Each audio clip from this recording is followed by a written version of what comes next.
अब जो है दूसरा एप्लीकेशन अर्थ मैग्नीट्यूड का, उसके बारे में डिस्कशन कर रहे हैं। तो दूसरा क्या होता है था आपको, टेंजेंट गैल्वेनोमीटर। क्या होगा, टेंजेंट गैल्वेनोमीटर, ठीक है ना। बेसिकली इसका काम क्या आता है, पहले काम में समझ लें, इसका यूज किसमें करते हैं। पहली बात, इट इज यूज्ड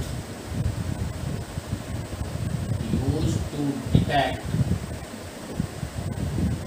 और मेजर डीसी करंट।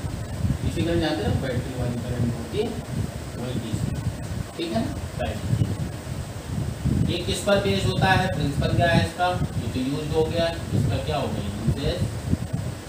दूसरा हो गया प्रिंसिपल। प्रिंसिपल इसका क्या है, प्रिंसिपल इसका ये है, it work on the principle of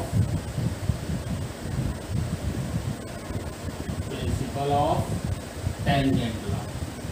अब ये क्या होता है इसके बारे में भी आपको बताता हूँ, टेंजेंट लॉ, ठीक है ना। इसका कंस्ट्रक्शन समझते हैं, कंस्ट्रक्शन कैसा है। कंस्ट्रक्शन आप थोड़ा सा आप देखो, फिर आप समझेंगे, है ना। कंस्ट्रक्शन इसमें एक सबसे बड़ी बात होती है कि वर्टिकल प्लेन में एक सर्कुलर रिंग होती है, ठीक है। क्या होती है, मैग्नेटिक फील्ड को क्रिएट करती है। तो कुछ इस टाइप का होता है, ये सर्कुलर होती है, ठीक है ना। ये जैसे सर्कुलर होती है, बनाने चलते हैं। ये सर्कुलर प्लेन में करंट कैरिंग रिंग होती है, वायर्स होते हैं कॉपर के, जो लपटे होते हैं वर्टिकल प्लेन, ठीक है ना। इस वेरी होती है, टॉरॉइड भी हो सकता है, जैसे टॉरॉइड पड़ा ना, वो टॉरॉइड भी हो सकता है। इसमें से क्या होता है, एक तरफ से करंट जाती है और एक तरफ से करंट निकलती है, ठीक है। डीसी करंट इसको कभी मेजर करना है, डिटेक्ट करना है, फ्लो हो रही है, ठीक है। ये पूरा एक स्टैंड पे लगा होता है, ठीक। ये वर्टिकल प्लेन, ये ध्यान रखा है, वर्टिकल फ्रेम, ठीक है ना, वर्टिकल फ्रेम। अब इसमें क्या होता है, हॉरिजॉन्टल प्लेन में एक घड़ी टाइप की रहती है, इसमें सुई लगा होता है, ऐसा होता है। जैसे ये प्लेन हो गया, ठीक है, प्लेन वाला नहीं, दूसरा घड़ी वाला, इसमें मैग्नेट लगा, तो छोटा सा मैग्नेटिक नीडल टाइप ऐसे लगा होता है, ब्लैक कलर का होगा पूरा, ऐसा होगा, ठीक है। इससे लगा हुआ बड़ा सा पॉइंटर एल्यूमिनियम का लगा, ठीक है। अभी जब मैग्नेट रोटेट करेगा, पॉइंटर भी रोटेट करेगा, क्योंकि मैग्नेट छोटा है तो मशीन छोटी हो जाएगी।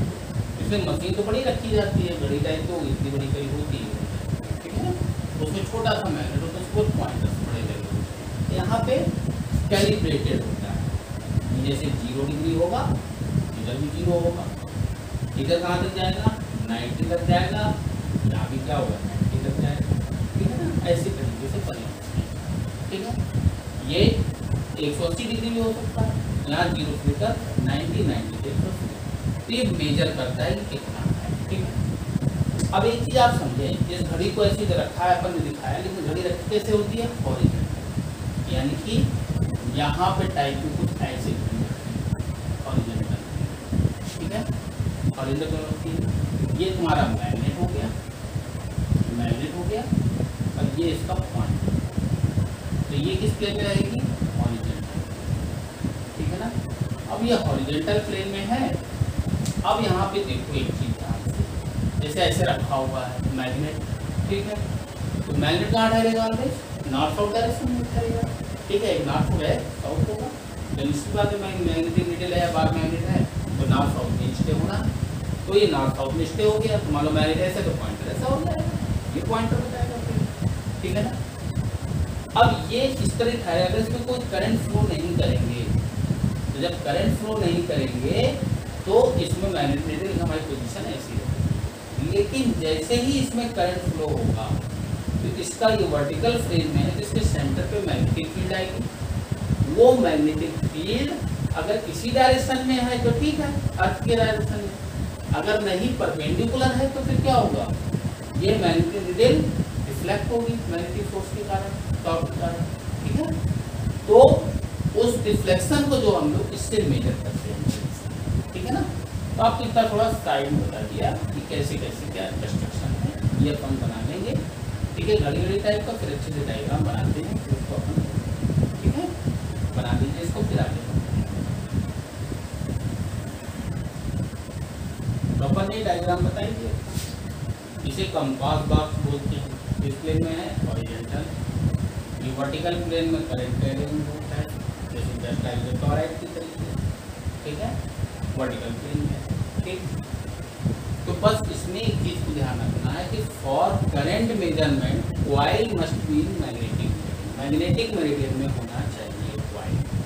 जैसे ये है मैग्नेटिक साउथ नॉर्थ, ऐसे होना चाहिए। जब ऐसे रखा है, अब इसके अंदर हम लोग जब कंपास बॉक्स को रखेंगे तो सुई तो परपेंडिकुलर रहेगी कि नहीं रहेगी, क्योंकि मैग्नेट का जो उसका मैग्नेट का ऐसे ठहरेगा, ठीक है। वो जो कंपास बॉक्स का निडल है, ठीक है, निडल को हम लोग ने एरो से दिखा दिया है, ठीक है ना, ये मैग्नेट दिखाया है, ठीक। तो अब इसको जब ये मैग्नेटिक मेरिडियन में है और ये इस तरीके से है, ठीक है, तो जब मैग्नेटिक मेरिडियन है और ये सुई ऐसे हो जाएगी हॉरिजॉन्टली, ठीक है। तो जब इसको रखेंगे तो ये निडल जो है पॉइंटर किधर रहेगा, पीएच की तरफ रहेगा कि नहीं रहेगा, ठीक है। पॉइंटर मतलब मैग्नेट वाला पार्ट पीएच की तरफ रहा। लेकिन ये जो वर्टिकल प्लेन जिसमें हम लोग करंट फ्लो करें, जिसको डिटेक्ट करना है या मेजर करना है, उसको अगर अपन इससे पास करेंगे तो इसकी वजह से सेंटर पे मैग्नेटिक फील्ड होगा जो परपेंडिकुलर होगा, क्योंकि कॉइल ऐसे रखा है, जो कॉइल ऐसे रखा है जिसकी फील्ड कैसी आएगी, इस तरफ आएगी, चाहे इस तरफ आएगी भाई, राइट हैंड का बोल। तो मैग्नेटिक फील्ड जो V नॉट है, V नॉट मतलब कॉइल की वजह से, वो आएगी परपेंडिकुलर किसके, पीएच के। तो दोनों जब परपेंडिकुलर हैं तो वही चीज अपन ने दिखाई, ये V नॉट हो गया, ये पीएच हो गया। जब ये भी मैग्नेटिक फील्ड है और ये अर्थ वाली है तो सुई क्या होगी, डिफ्लेक्ट होगी, डिफ्लेक्ट होगी। क्यों डिफ्लेक्ट होगी, इसमें टॉर्क लगेगा। ये जो इसको घुमाने की कोशिश करेगा पीएच की तरफ, तो टॉर्क ड्यू टू किसके होगा, पीएच के कारण। और ये क्या किसकी वजह से इसको घुमाते पोजीशन से, due to V naught. V naught मतलब जो मैग्नेटिक फील्ड अपन ने क्रिएट कर रखी है, ठीक है। जब ये दोनों बैलेंस हो जाएंगे, ये एंटी क्लॉकवाइज ये एंटी क्लॉकवाइज, दोनों जब बैलेंस हो जाएंगे तो क्या हो जाएगी, रुक जाएगी, यानी कि टॉर्क अपना बैलेंस हो जाएगा, ठीक है। तो जब टॉर्क बैलेंस होगा तो दोनों टॉर्क बराबर होंगे, V नॉट वाले और BH वाले। इसका मतलब जो टाउ BH है और मस्ट इक्वल टू टाउ जो V नॉट है, दोनों बराबर हो गया। टाउ का फॉर्मूला क्या था, MP sin थीटा, ठीक है। तो MBH sin थीटा आ गया, तो इससे थीटा एंगल बना रहा मान लो BH से। अब ये टोटल एंगल कितना होगा, 90 परपेंडिकुलर है, तो ये कितना बचेंगे 90 माइनस थीटा। इसके साथ एंगल कौन सा आएगा, sin V not sin 90 minus theta. तो sin 90 माइनस थीटा क्या होता है, cos थीटा होता है। एम से एम कट गया तो BH की वैल्यू BH sin थीटा, इधर क्या आ गया V नॉट cos थीटा। तो V नॉट की वैल्यू यानी कि जो सर्कुलर कॉइल उसकी वजह से मैग्नेटिक फील्ड कितनी होगी, BH tan थीटा। यानी कि जो कॉइल की वजह से जो मैग्नेटिक फील्ड है किसका बराबर होगी, BH tan थीटा, ठीक है। इसी को हम लोग टेंजेंट लॉ के नाम से आगे दिखाएंगे। फिलहाल यहाँ तक प्लीज नोट करिए कि V नॉट की वैल्यू कितनी आ रही है, BH tan थीटा। इसके आगे हमको चलिए, ठीक है। फिलहाल ये डायग्राम ये बना लीजिए, कंपास बॉक्स की डिटेल है, सब कुछ है, ठीक है। बनाने के आगे बढ़ते हैं। तो फिर हम लोग ने V naught equal to BH tan theta निकाला था, ये निकालने के लिए हम लोग बताया इसके आगे बढ़ते हैं। अब इसमें जो V नॉट है वर्टिकल प्लेन वाला है, फार्मूला क्या होता था सर्कुलर कॉइल की वजह से, mu naught Ni by 2r। r क्या होता था उसकी radius circular coil. V not की वैल्यू क्या है, mu naught Ni upon 2r। r क्या है, रेडियस ऑफ जो लूप है, ठीक है ना, उसमें BH tan थीटा। तो I क्या है, इसमें जो करंट फ्लो हो रही है, जो I अपनी करंट फ्लो हो रही है उसी का मेजरमेंट तो करना अपने को। तो I की वैल्यू कितनी आएगी, 2BH/r upon mu naught and tan theta. अब इसमें सब जान ही रहे हैं, BH क्या है अर्थ मैग्नेटिक फील्ड, R क्या है रेडियस, म्यू नॉट तो जान ही रहे हैं permeability of free space, n क्या है नंबर ऑफ टर्न, कितने टर्न है उसमें, ठीक है ना, tan थीटा। ये पूरा टर्म एट ए गिवन प्लेस पे क्या होगा, कांस्टेंट, इसको बोलते हैं के, और इसी के का नाम होता है रिडक्शन फैक्टर। क्या होता है, रिडक्शन फैक्टर बोलते हैं। ठीक, तो आई इक्वल टू कितना हो जाएगा, के टेन थीटा, या आई प्रोपोर्शनली टेन थीटा, मतलब जितनी ज़्यादा करंट होगी उतना ज़्यादा डिफ्लेक्शन होगा, यही टेंजेंट। ठीक है ना, अलबत्त थीटा ध्यान रखना किससे, बी नॉट से एंगल नहीं है बल्कि बी एच से एंगल है, ये थोड़ा सा ध्यान रखिएगा, नहीं तो कुछ गलत हो जाएगा। ठीक है ना, तो आई प्रोपोर्शनली टेन थीटा, टेंजेंट का इसी को बोलते हैं। अच्छा इसके देखो तो के की यूनिट क्या आएगी, टेन थीटा तो डायमेंशन डेसिमल प्लेस है, तो के की यूनिट एम्पियर के बराबर आएगी कि नहीं आएगी। ठीक है, अगर थीटा की वैल्यू 45 है, नोट डाल रहे हो, यदि थीटा की वैल्यू 45 है तो आई की वैल्यू के के बराबर आ जाएगी, यानी कि रिडक्शन फैक्टर करंट के बराबर आ जाएगा, इसलिए के की यूनिट क्या हो गई, एम्पियर। ठीक है ना, अच्छा इसकी ड्रॉबैक्स क्या है, लिमिटेशन क्या है, कहीं पर भी मेजर कर सकते बट पोल पर नहीं कर सकते। पोल पर क्यों नहीं कर सकते, क्योंकि वहाँ पर बी एच की वैल्यू 0 होती, वर्टिकल हो जाता है ना सीधे सीधे मैग्नीट्यूड, तो जब वर्टिकल हो जाता है तो वहाँ पे बी एच की वैल्यू अपने आप 0 हो जाएगी। जब बी एच की वैल्यू 0 होगी तो इसका मतलब वहाँ पर हम लोग करंट को डीसी करंट को मेजर नहीं कर सकते, यही इसकी एक लिमिटेशन है।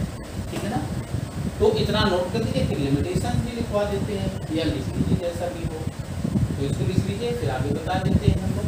ठीक है, क्या लिख लीजिए आपको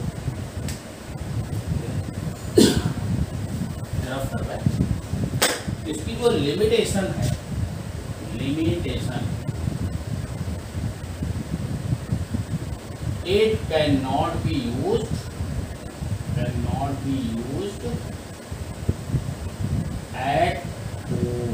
क्यों, since at all horizontal component of earth magnetic field is 0, इसलिए इसको यूज कोर पर नहीं किया जाता है। ठीक है, तो यहाँ तक अपने अर्थ मैग्नेटिज्म का पार्ट फिनिश होता है। ठीक है, इसमें हम लोग ने अर्थ मैग्नेटिज्म, उसमें मेरिडियन वगैरह, ठीक है, उसके एप्लीकेशंस, उसमें टेंजेंट एप्लीकेशन कौन सा था, वाइब्रेशनल वाला था या ऑसिलेशन मैग्नेटोमीटर। ठीक है, न्यूट्रल पॉइंट के बारे में बात करी, इसमें हम लोगों ने टेंजेंट गैल्वेनोमीटर के बारे में बात करी, किसको यूज करते हैं, किसमें या यूज करते हैं, किसको कौन सा इफेक्ट, सभी चीज़ें आपको बताएंगे। इस तरीके से अर्थ मैग्नेटिज्म का पार्ट फिनिश होता है। अगले जो वीडियो में हम लोग लेंगे वो मैग्नेटिक मटेरियल का लेंगे। मैग्नेटिक मटेरियल यानी जिसमें 3 टाइप के मैग्नेट होते हैं ना, फेरोमैग्नेटिक, डायमैग्नेटिक, पैरामैग्नेटिक, तो सबके बारे में डेफिनेशन की क्या क्या है, उसमें से न्यूमेरिकल आता है। ठीक है ना, इससे ज़्यादा थ्योरेटिकल वाली चीज़ें पूछते हैं लेकिन उसमें न्यूमेरिकल आते हैं। ये सब आपने बताया। ठीक है, अगले वीडियो हम लोग मैग्नेटिक मटेरियल का शुरू करेंगे। ठीक है, उसमें 3 टाइप के मटेरियल को एक कागज बना के बताते जाएंगे। पहले डेफिनेशन तो कैसे करेंगे, 4-5 है, उसके बाद तीनों कैटेगरी बना के, फिर उसके बाद स्टैटिस्टिक्स वगैरह है, फिर चैप्टर आपका फिनिश होगा।